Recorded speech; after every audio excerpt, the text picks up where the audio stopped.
hibati ko karon taas nga pangandoy.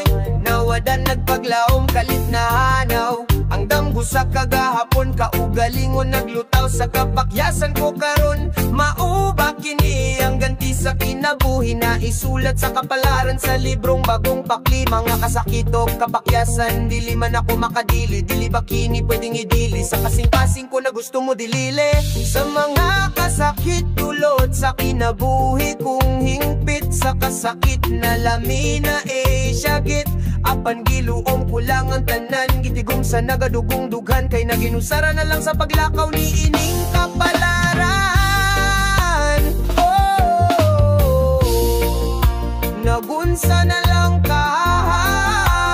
kining biniyang dughan na puno sa kasakitang natagamtaman. May makaplagan pa kahang kalipay karon sa dughan ko man gisalikway. May magpangga pa ba ni ining dughan kay karon naginusara naman. Dawatong ko na lang ang katapusan sa kasing-kasing na biniyaan.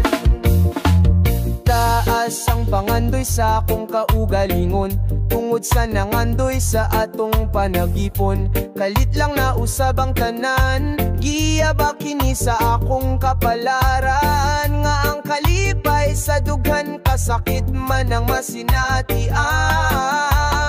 Wadamhaning akong kasing-kasing nga mawala na ang kapares ning akong sing-sing. Naputol nga gugma nang andoy nga kauban ka pero karon naginusara kay sa gugma ko mibiya ka intawon. Puno nga na ang bawod ning mga luha.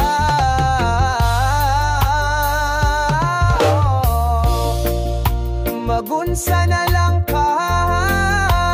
kining biniyang dughan na puno sa kasakitang natagamtaman. May makaplagan pa kahang kalipay karon sa dughan ko man gisalikway. May magpangga pa ba ni ining dughan kay karon naginusara naman. Dawatong ko na lang ang katapusan sa kasing-kasing nga biniyaan.